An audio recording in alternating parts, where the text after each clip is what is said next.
Hello and welcome to Design Chat, the best live design discussion on the internet. I'm your host, Ryan McGovern on Twitter. I'm at Hoopajube and at Design Chat. Every week we bring together some of the coolest people from the design community so you can have a one-on-one experience with them and ask your questions and be heard.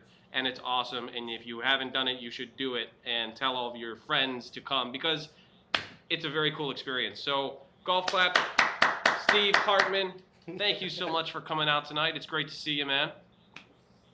Thanks for having me here. I'm really excited about this. You teased earlier on your Twitter feed that you would be doing this show pantsless, and I'm a little curious that you've told me that tonight you're doing a show from an art space, a sort of public space, and there are people working there this evening. Have you committed? I would have to say no. The gallery workers, they're not gallery viewers or visitors. If it were the visitors or people who are coming to experience the art, maybe a little of public performance art would have been definitely in order, but these are volunteers, and I can't really show them the junk. Nice. Well, that's very polite of you. I, however, am not pantsless. Also, I am wearing a tutu. It's my Wednesday tutu, my typical tutu. It's very. It lets me breathe in these hot summer months, these very warm and muggy months. One more time. Okay. Sorry, I just had to chat with someone in the room there. So, all right. So what we do is, for the beginning of this, if the audience is not familiar with you, give a brief history about who you are, what you do, and why you do it. Well, I'm a graphic designer. I work in St. Louis, Missouri. I live in Southern Illinois. I have worked with 3 companies in my career. I started working at Falk Harrison right out of school, worked there for about 8 years. And then I started my own firm, Creativeville, and worked there for 5 years. And then I was recruited and worked for a whole 6 months for VSA Partners in a St. Louis office. And then that only lasted 6 months, so I went back to Creativeville for another 5 years. And just this last April, we merged my company back into Falk Harrison. So I kind of went through this giant circle, if you will. I'm started at the bottom of Falk Harrison, and now that I've been brought back in as a creative director. So, and I focus on a lot of corporate communications, You're doing the tour. A lot of design. I am a very short tour, 3 companies. A lot of people are hopping around a little bit more often than I am, but I thought that's plenty for my mentality. 3 companies is enough.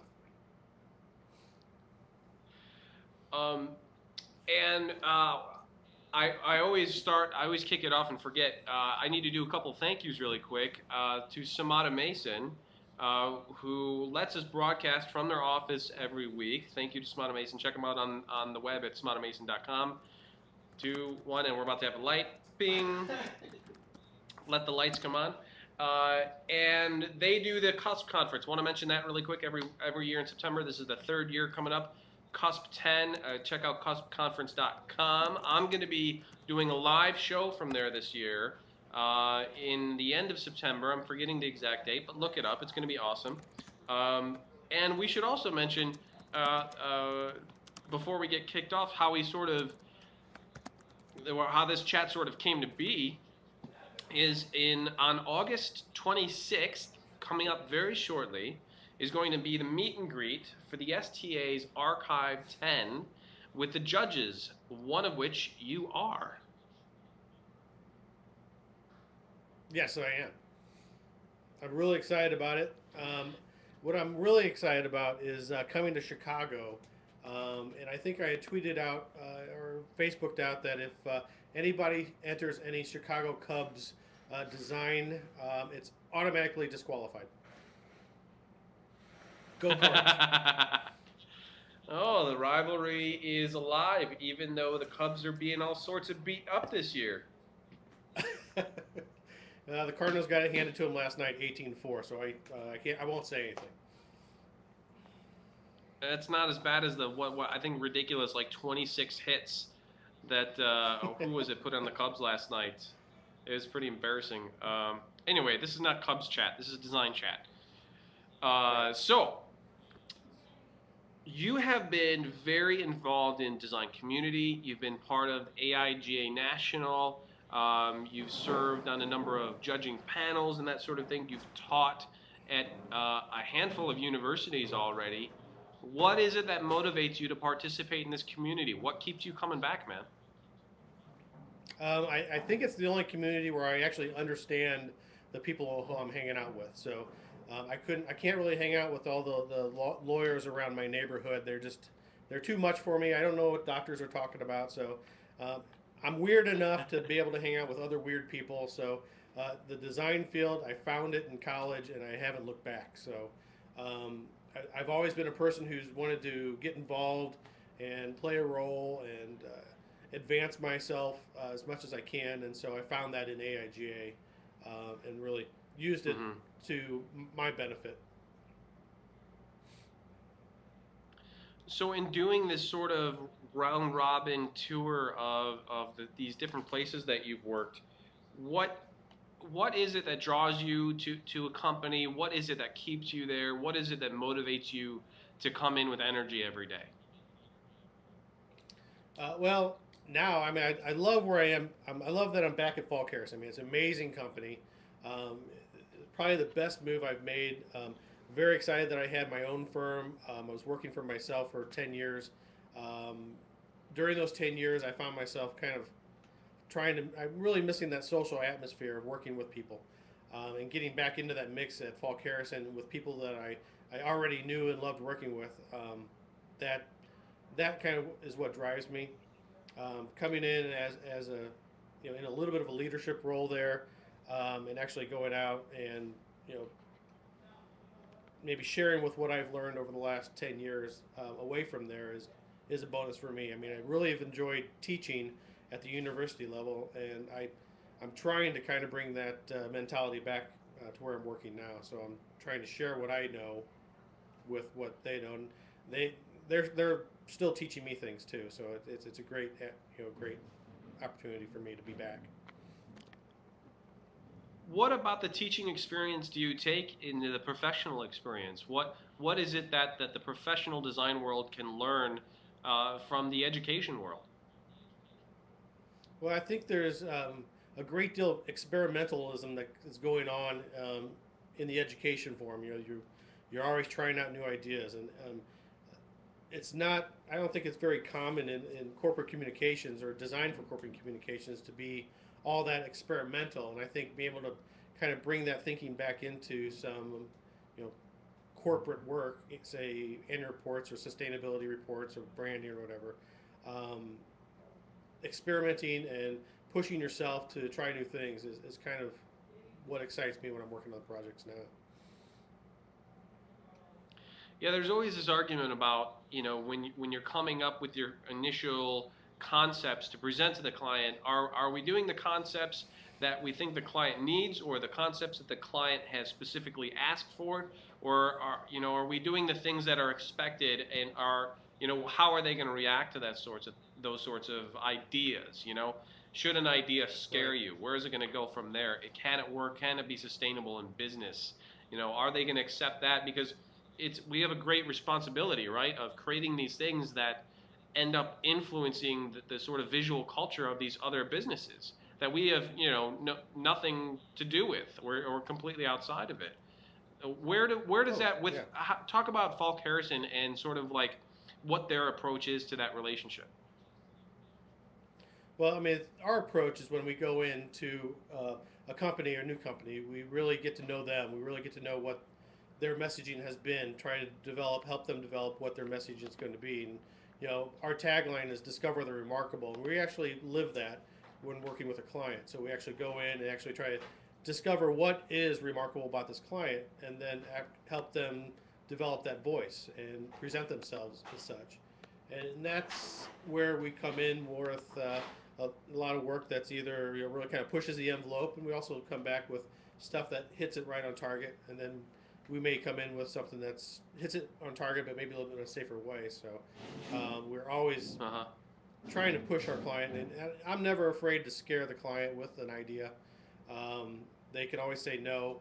You know, 2/3 of our business is getting rejected when you're presenting work. So, um, Yeah. I've gotten used to that over 18 years of design.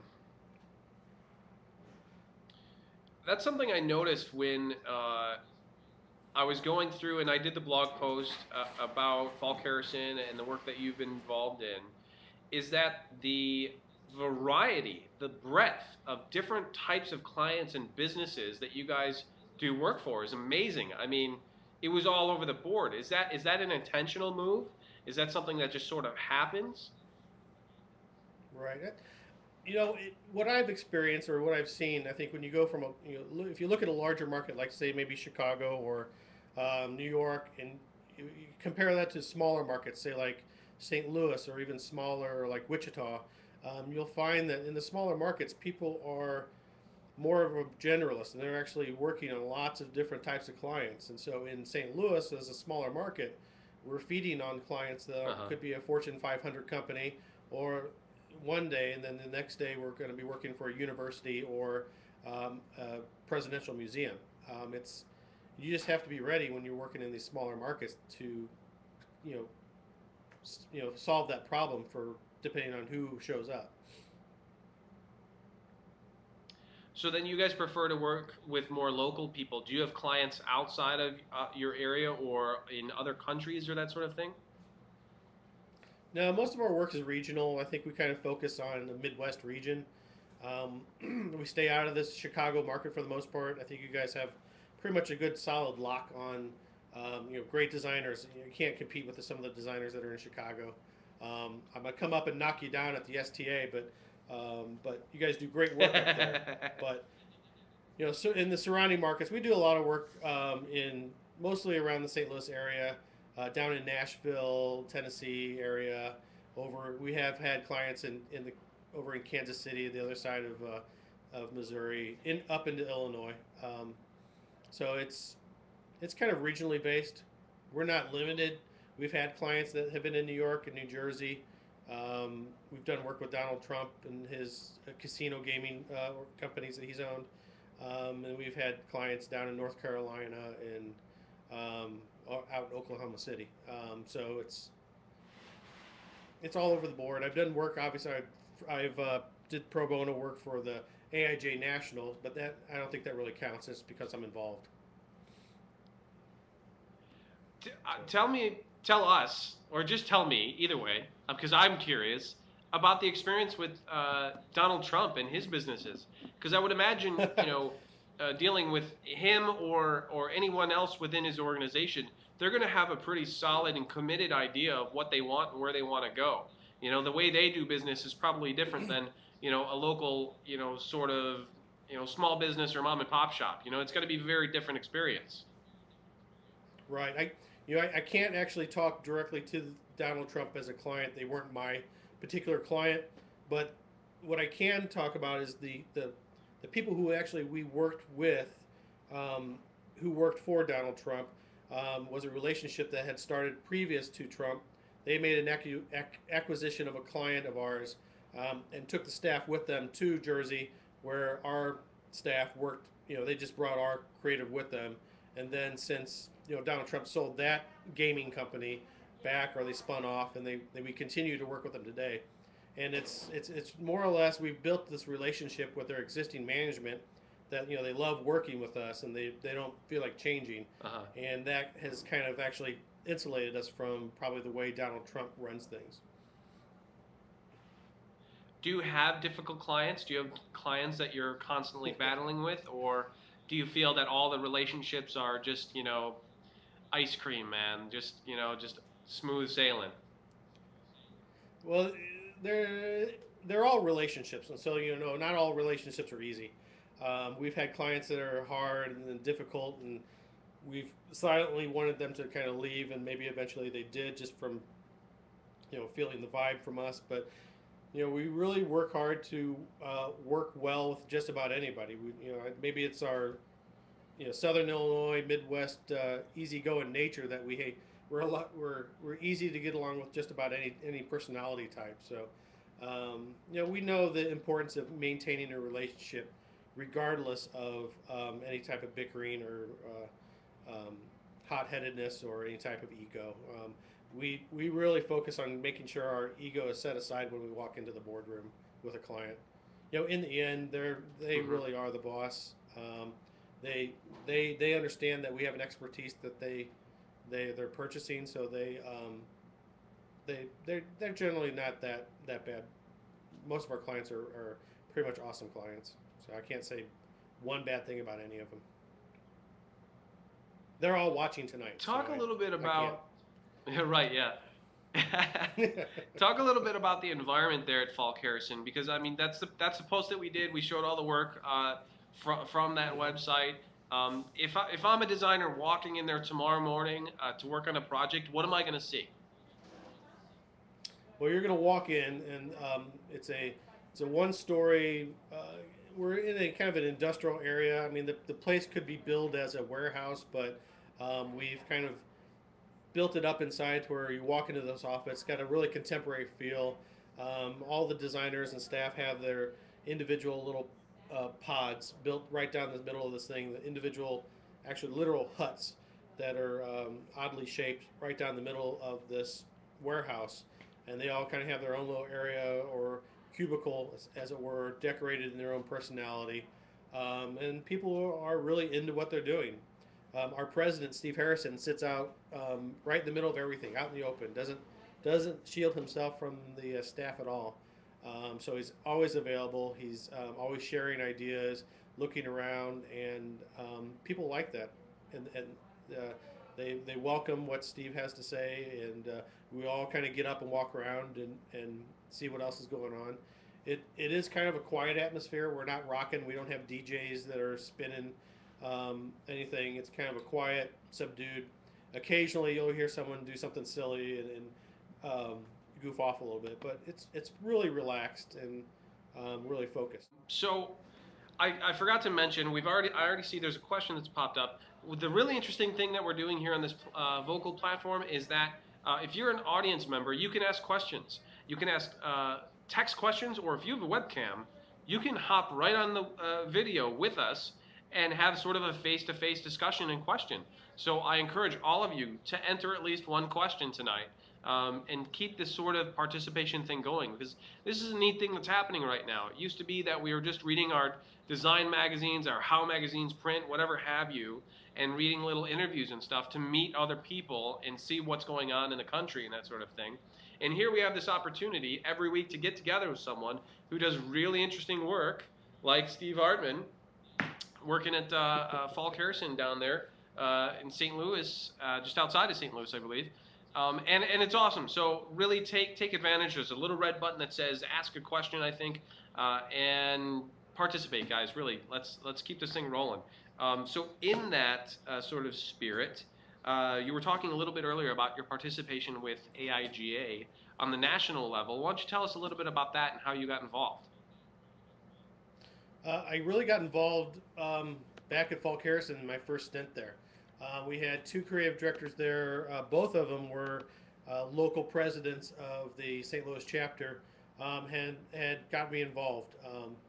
While I was there, they had moved on, and then I was participating on a couple of the committees and volunteering my time. Then the board asked me to join the board as a vice president level, just to kind of because they needed some people. And what really hooked me then was just being invited into this group and having this opportunity to meet a lot more, more people around the town, and eventually, the more I got involved with our local group, I got to get involved nationally, and then being able to connect with all these other designers around the country was just blew my mind, and so I got to meet some amazing people all over the country, and I just you know it Mm-hmm. just got I got addicted to it, I think. It is very addicting because once you go to a couple of these events and you participate a little bit, you absorb the energy of the people around you, because what you're finding is that all these other people who are making the effort to come out are passionate about what they do. You know, they like their jobs.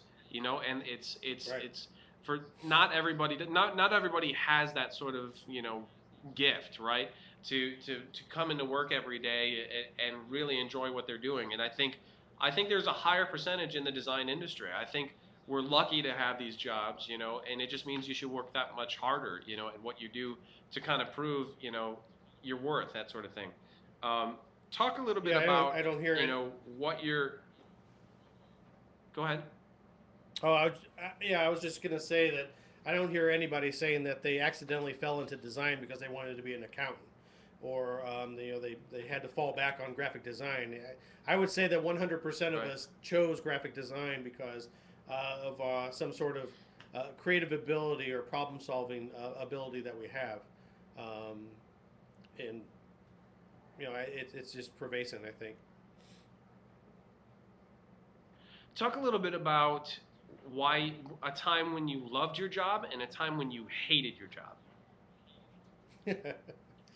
Uh, when I hate my job was pretty much when I do any type of accounting or billing, things like that. I administrative stuff is just really not my bag. I took an accounting class in college and had to drop it. I just couldn't get it for some reason. And it stuck with me. I just can't stand that stuff. I mean, I hate doing my timesheets, but I have to force myself through that. Um, that's that's the worst part of it, and everything else I love about meeting with clients, getting to know them, learning what their problems are, helping them solve their problems, seeing the delight on their face when we show up with some great creative, and then actually either getting this thing launched out the door or up on the website or seeing it come off the press. Just seeing that little artifact that we create each time is exciting. Man, I totally agree. I've got the same issue. It's every week my creative director is on my butt about filling out my timesheets because they're always late. Because I get to the end of my day and I'm just completely exhausted from the madness that it is being in an agency and answering client demands and that sort of thing. And the last thing I want to do is sit there and calculate how many hours it took me to do this and how many hours it took me to do that. So it's always a chore, right? It's always like, all right, I'm going to take a couple hours and get caught up and write these things in. It's like the thing that I completely avoid it. I put it out of my head because I don't want any of that energy being taken away from me actually doing my job. Right.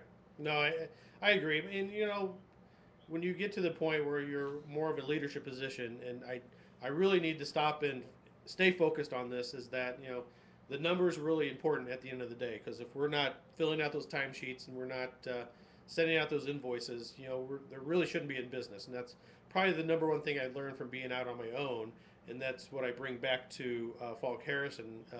Is I completely understand why we're really in business. And I got three little boys at home that remind me of that every day. I got to feed them. I got to buy them glasses. I got to pay for the house and all that stuff. So it's like at the end of the day, we're in this business.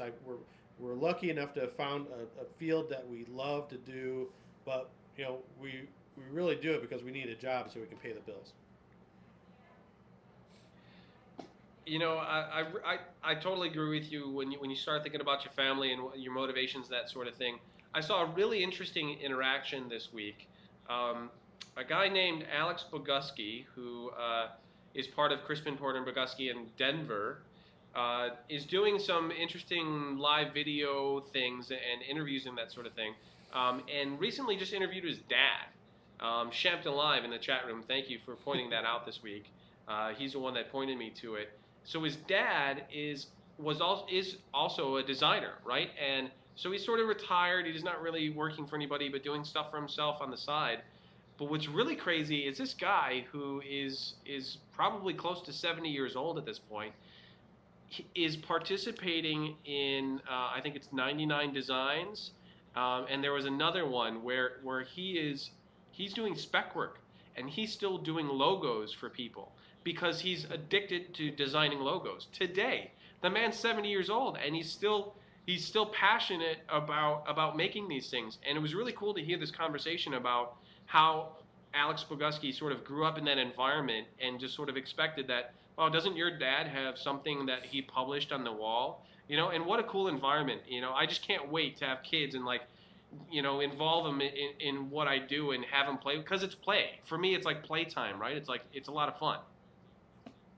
Right. Oh yeah, it's fun. I think my kids are too young to really kind of totally fathom what I do. They know that I design books, or I design magazines, or um, Abraham Lincoln's my client, and so I get to go to the museum a lot. That's what they see, but they see the books, some of the things I bring home from there. Um, they know that I'm a designer. I don't think they truly understand, have grasped what that means. Um, and I never knew that with my dad. My dad was an attorney. I really didn't know what that meant. He was just dad. So one of these Yeah. days they'll figure it out. They're showing lots of signs of creativity at home, and they're all brilliant in their own way. So it's one of the things I don't want to do is kind of push what I do on them. My dad didn't push law on me. I'm not going to push design on my kids. If they want to be a doctor, it's okay. That's awesome that you have that, though. I mean, that's really exciting, and I'm sure that fuels, like you were saying earlier, that fuels your passion for coming in, and doing what you need to do and getting the job done. And we talk about that a lot in the show, about the cross section of what it means to be a designer, but a professional and involved in business at the same time. Because I know I struggle with it a lot. A lot of other creatives who have this one side of their brain working, it's hard to shut that off for a little while and go into another sort of mode. So what was it, while you were working on your own company, that helped you make that transition? Um, Transition from design to creativity, or I mean to business. Um, say, ask that question again. So I don't think I clearly So understand what you're exactly, asking. I think you're getting it. It's the difference between working on something that has one side of your brain working, and then having to stop and think about your numbers and think about the business side. What was the moment where the light bulb went off and you're like, okay, I can do this and sort of change my day and work on this other thing? I don't think I've had that moment yet. It's still too hard of a transition. I just when you look at the numbers and you look at your bank account, I mean, those are the times that you're like, oh, I really probably should be focusing on accounts receivable today, maybe getting my invoices out. And I wasn't very disciplined in that when I was running my own company. I have such, I think I'm more right brain dominant, I guess, if that's the creative side. Um, but it's just, when you see that mortgage payment, or you see the doctor bill, or you have to pay for the doctor bills for the kids, that's when it Hmm. hits you. He's like, okay, I really need to be focusing on billing tonight. I can't sit up and actually just kind of read Mashable, or watch some design chat. I really should probably be doing my billing, or finding a new client, or stuff like that. I mean, Yeah. it sounds like it's it's really kind of the stuff that kind of would turn you off as a creative, but really not. So see ya. So It sounds like more and more designers and creatives are having to learn those skills and depend on them for survival. Like, for instance, when you take into account all of the technologies that are changing, we talk about this a lot. Should a designer learn to program? How much programming should you learn to help you do your job? It's a different way of thinking. It's a completely different thing, and most of the time, we're not taught very much of that in school. There are skills that we need to develop in our first jobs and in our downtime and that sort of thing. So, what's your opinion really on that? And maybe that side of the technology and programming for the web and interactive experiences. What should a young designer be looking to do? Should they get involved in it at all? right, I think they really should probably be focusing on their strengths, and actually, if you're a student, you should really have that open dialogue with your professors, and and find out exactly, what try to understand what the professor sees in you, and really see if he thinks that you're a phenomenal strategist. Maybe focus on that. If he sees you as a phenomenal technical programmer, maybe you should go that way and listen to your professors or your peers, or if you have a mentor, really embrace that. I think the benefit that some of the students that I have now, and I just thought of this, and maybe I'm a little bit off base, but with this advent of social media, I think they're really kind of going to grow up on the idea that collaboration is cool, and that being able Mm-hmm. to interconnect with their friends almost instantly and find the strengths in their colleagues or their classmates or the people they work with, and actually build teams around a project versus trying to do it themselves. I think they have an advantage over at least what I learned when I was at school, when we kind of had our head down on our own table, coming up with our own ideas. So it'll be interesting to see what designers are doing in about 15 years and how they work. That's really interesting that you bring that up because if you look into social media and you look into these different blogs that are popping up all over the place and what they're calling internet memes, which is sort of like a theme, if you will, there is a Hmm. new way to collaborate now. And you're right. So the young people who are learning these creative skills right now are most likely participating in that. That's how, like those ridiculous blogs, like people of Walmart and LOL Cats, sort of happened is that there was somebody who had an idea and then another person riffed off of that and a third person had another Hmm. idea and it just keeps on doing this kneading like dough over and then it becomes more solid and then boom it mass hysteria and then it's everywhere and viral and it's everybody's doing it and it kind of takes a life of its own, so it is this new way of collaboration that I'm jealous of that these younger kids are sort of growing up with. Right. I mean, in one way, their communication skills are maybe hindered, but I think their collaboration skills are going to be strengthened by the way they communicate nowadays. There's a question here in text question. Should I answer that via on the video, or should I do that in text? Gary Holmes has a question. Yeah, let's go ahead and start doing that because we're at 8:36. We're more than halfway through the chat, so let's take that question really quick. Gary Holmes, who we love and is here, asks, "Was it difficult to transition to a group environment after working solo?" Well, Gary, I did it twice. I did it from Creativeville to VSA Partners, and then I did it again from Creativeville to Falk Harrison. And the first time, it was difficult, going from my own thing. And I think it was more of an ego thing than it was working by yourself and working with other people. I had always had an office that shared space with another design firm or with photographers or with another ad agency. So I always had the creative people around. I think it was more of when I went to VSA Partners, I kind of felt like I lost part of me when I had to give up Creativeville the first time.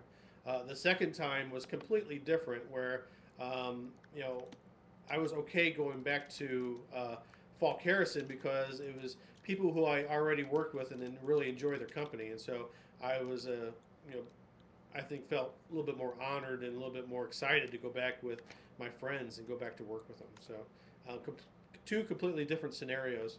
The one, I think the problem was my own personal ego was hurt a little bit, but then the second time I was ready to embrace working with another group.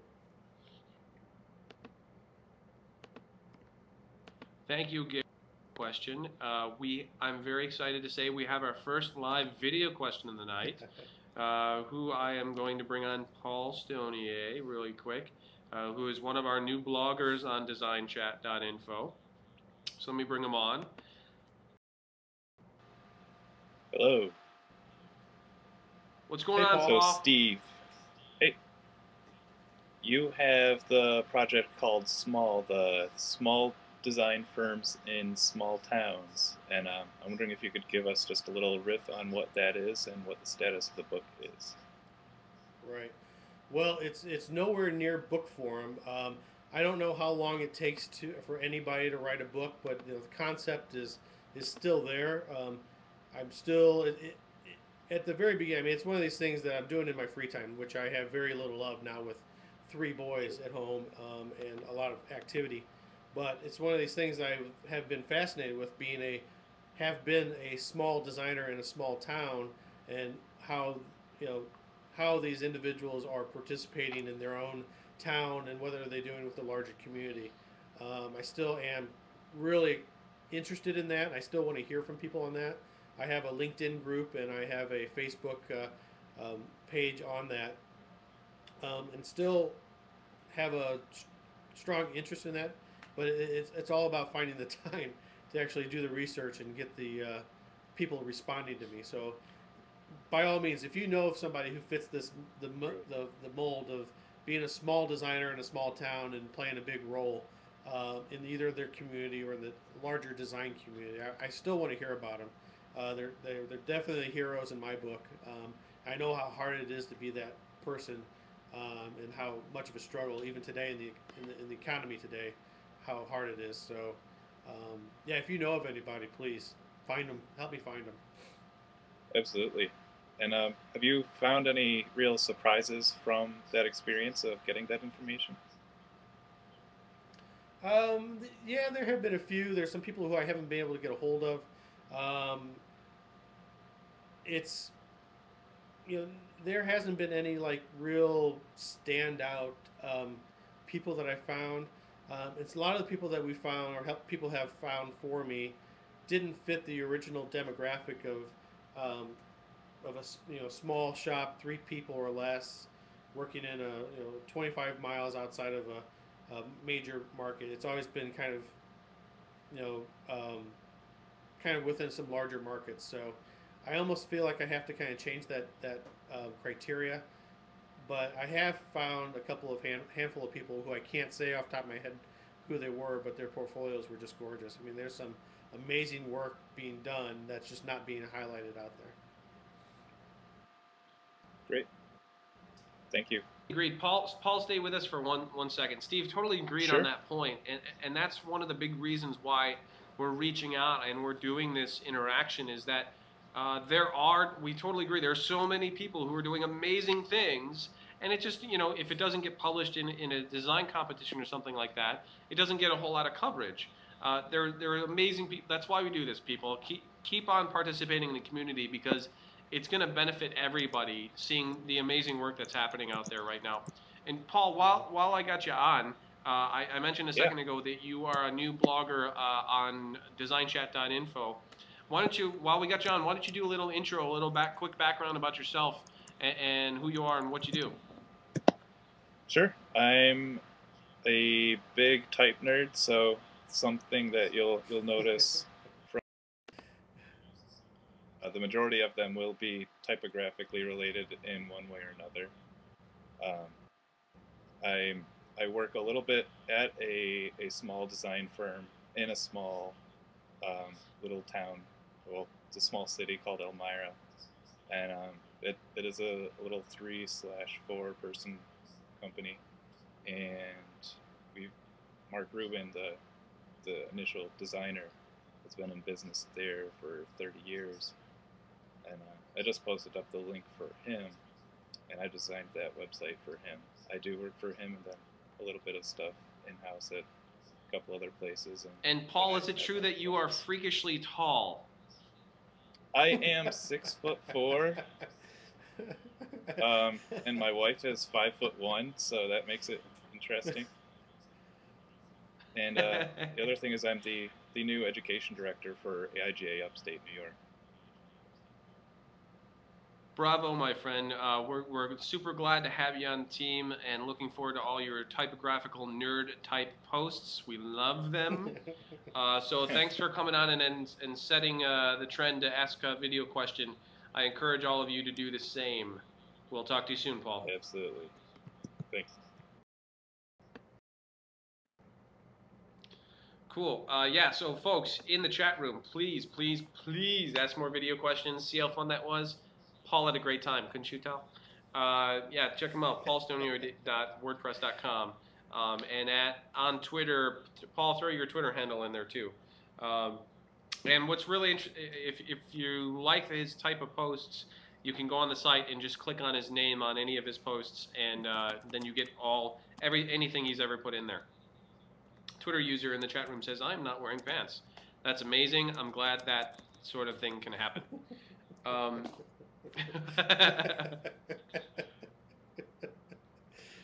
So 8:43, we're doing pretty good here, Steve. Let's talk a little bit more. So they just got the registration page up for the Archive 10.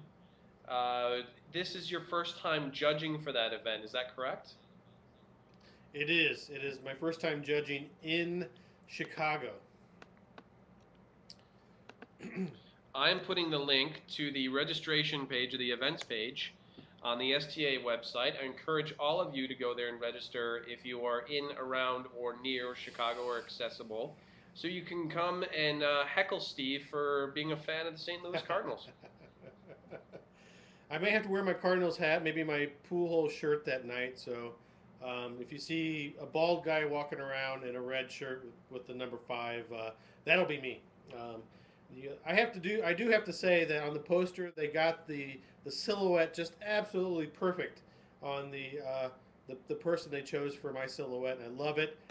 I embrace my baldness, and I love that other people celebrate it as well. I love that they put frilly shirts on everyone, like it's almost, like the old Yeah, judges and that sort of thing, in court. Their busts, those are cool silhouettes. That's awesome. Yeah, if you guys are going to be around Chicago, come out that night. I haven't heard too much about what the actual event is going to entail. I'm sure we might be imbibing some alcohol and that sort of thing. Are you sort of filled in on what can we expect that night if we come to that? I know that I'll probably be drinking Manhattans. If my friend Justin Ahrens comes, I know that I have baptized him in the way of drinking like an old man. I've gotten him to drink Manhattans, and I assume that if he shows up, he'll have one with me, and hopefully you two will join me in that drink. I may have 5. Steve, I don't believe I've ever had a Manhattan. What is in the Manhattan?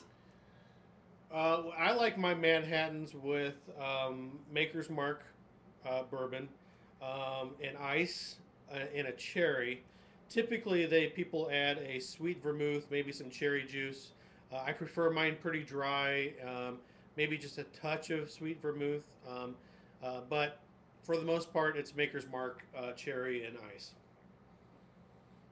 Maker's Mark is the one with the red wax on the top of the bottle, right? Correct. Very cool, very cool. I see that all the time. Yeah, my boss Stan Hardwick loves, my creative director, absolutely loves that stuff. It is the same one, and he goes every year to an event where they sort of bring down the Maker's Mark sort of special, people, and he gets to see all the barrels and how they create all of it and that sort of thing. Oh yeah, it's I haven't been to the Maker's Mark, but the LeBreau and Graham distillery, the Jack Daniel's place is really the place to go. If I can't get Maker's Mark, I'll drink Jack Daniel's. Speaking of drinking, we have a question about college students in the chat room here, which I'm going to bring up from Jen K. McCorkle. How important is it for college students to seek mentors, not about drinking, but design? And where would they find them? That is a great question. Just from my own personal experience, I live in Edwardsville, Illinois, and we've had a designer here in town, John Slush of Inland Design. He has been around for 35 years here in this town as a designer. Certainly when I was going to high school, I went to high school with his daughter. When I came back from school and had chosen design as my field, I would call on John and see if he could just have me come in, check out what my work, and talk about design. And I would ask him every time if he would hire me for an internship, and every time he turned me down. But I kept going back, and I've been going back and talking to John, and John's become a mentor of mine, and we've been talking for 18 years, and so it was really important, really helpful for me, and I think I kind of did it without even being told to do it, but just going and finding that professional designer in my hometown who I would go check up with during spring break if I wasn't going anywhere, or holiday break, or over the summer, and just talk design. Get a feel for what's happening with the industry. And oddly enough, it turns out, and he actually didn't get my first job, but John Salouche was my boss's, the president of Falk Harrison, Steve Harrison, was Steve Harrison's first boss. And so it just kind of happened that Steve Harrison hired me out of school, and I had been working with his former boss as my mentor. So it's kind of an incestuous group down here in Southern Illinois. His big deal. He was a kind of a founding member of AIGA St. Louis and was always involved with the AIGA community, and was an early participant for numbers of years, maybe throughout the whole history of the Aspen Design Conference out in Aspen. He would go every year, take his family, take his staff, and he was a strong believer in design community. He probably still has every single communication arts magazine in his library up in his office since, who knows, maybe not the whole 50 years, but the great majority of it still stacked up there. But he's amazing. That would be quite a feat. Yeah, he's a pack rat, so he probably still has all the slides that he ever shot too. So he's a typical creative designer. He is a pack rat. He doesn't throw anything away. Do you also collect the library? Do you have a huge collection of design books and periodicals at home or in your office? I have since recycled all of my design periodicals, and I kept a few of them, but I buy design books and art books from time to time. Have a pretty good library of art books. Not nearly as large as my wife's theater library of plays, but a fair amount of art books at home. I just heard of some interesting services that are popping up right now that have to do with the idea of, not everyone, and actually, where it was, I believe last week, we were talking to Kate Bingham Burt. She might have brought it up, or I saw something that she posted about not everybody has to have every single thing in their house. Like, not everybody has to have a lawnmower. You don't have to go out and buy all these things. We just have to have a couple in our neighborhood, and then there are these, because of that, there are these sharing services that are popping up right now and becoming popular, where you just say, okay, I live in this area, and I need to use one of these. And somebody will say, oh, I've got this and this and this to offer, and then you sort of like a short agreement about, oh, I'm going to have it for a couple weeks, that sort of thing. And then it's about community, it's about sharing, it's about being responsible and not wasting money and buying junk that we don't need. And I think, as it gets easier to share these ideas and talk to the people around us, we start coming out of our houses and actually talking to our neighbors again in the suburbs, and the way that life works. It's a very exciting time because we can start making some better choices for ourselves. No, it's the original social community. I had written on an old blog of mine about the original social network, which was all about the local barbershop that I actually still go to the barbershop and get my hair trimmed.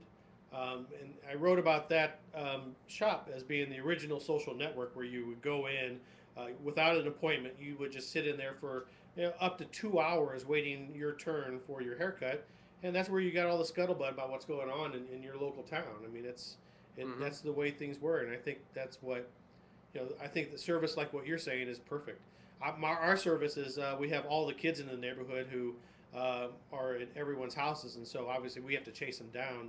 So that's how we're social. We have to go find our kids, and that gives us an opportunity to talk to our neighbors. But yeah, that whole suburb life of keeping yourself inside your house, trying to break down that barrier, I think, is really important for community. And it touches on another subject of design, which is, city planning, and how these spaces that we inhabit come to be. And there are some interesting projects that are going on in that realm, and making sure that the community can participate in building projects and that sort of thing.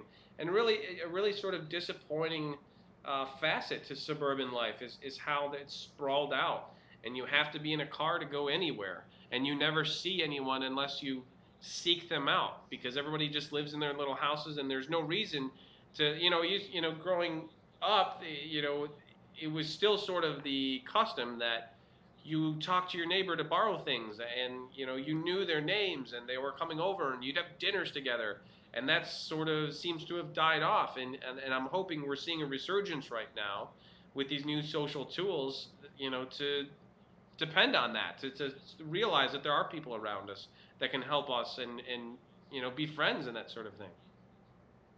No, I completely agree. I mean, there's so many things that are happening today with like a bad economy, or that are really kind of hopefully you're utilizing this as a time to come together. We live in a small town. Edwardsville is about 25,000 people. We live on the small city streets in the town, which are 2 or 3 blocks from the downtown. There's a local farmers market that we go to. We really compare our main street to Sesame Street. And I make a point of making sure all the business owners know who my kids are in the event that they decide to either become some juvenile delinquent or need help in the future. That the barber Carrie is actually going to call me if they see my boys doing something wrong, or they know what's going on. So to us as a family, it's really important. This small town, the original planned community, as it were, that living. I just want to mention to the audience real quick, we're getting near the end of our chats. If you have any other questions, please post them now so we can fit them in. Please do a video question. Do a video question. There's 30 people here watching. Please do a video question. So why don't you tell us a little bit about what's in store for your future with Falk Harrison, and on your own, and other design projects you're involved in, and other than the STA event, which I will post in the chat room again. No, that's the wrong chat room, but I'll find it in a second. Other than the STA event, where can people bump into you and sort of see, catch up with you and what you're doing? Well, I'm always on Facebook.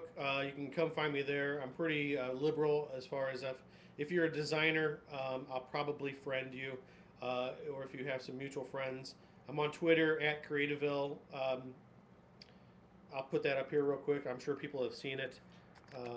And I'm always chatting or saying something stupid. That's my thanks. That's my social media plan, is just to be stupid on social media. As far as Falk Harrison is concerned, I think this is it. I'll hopefully retire from here. My next creative gig will probably be a chef, or my wife and I always talk about putting a bed and breakfast together. I love cooking. If I did something creative other than design, that would be it. But I really feel like coming back to Falk Harrison is where I want to be, where I want to stay for here on out. So I'm not the kind who wants to jump around. I mean, they're going to have to kind of carry me out, kicking and screaming from this place. It's been a pleasure talking to you, man. It's really inspiring stuff to see what you're doing over there at Falk Harrison. I'm looking forward very much to seeing you on the 26th, hanging out a little bit, and having our Manhattan together for sure. Yeah. Got to try some of those. Maybe I'll buy some Maker's Mark in the meantime and start practicing. I'm sure it's going to be there you go. a little bit of a challenge for the first one. But everybody, catch up with him on Twitter. He just posted his Twitter handle, Creativeville. We do this. If you haven't seen the show before, we do this every week. Please come back next week, 8 o'clock p.m. Central Time, designchat.info/chat. And it's tentative, but we are scheduled to be speaking with Mr. Eric Speakerman, famous typographer. He's going to be in San Francisco, and the timing is going to work out. It's going to be very exciting. Look him up if you're not familiar with him, ERIK Speakerman. And Paul's going to be absolutely stoked about that, and he's going to have to work on the blog post to help me with that one. But Steve, it's been awesome, man. Thank you for coming out again, and I can't wait to see you on the 26th. My pleasure. I'm looking forward to drinking some Manhattans with you and with everybody up in Chicago. Go Cards! I knew you were going to sneak that in. All right, guys. Good night. We'll see you soon.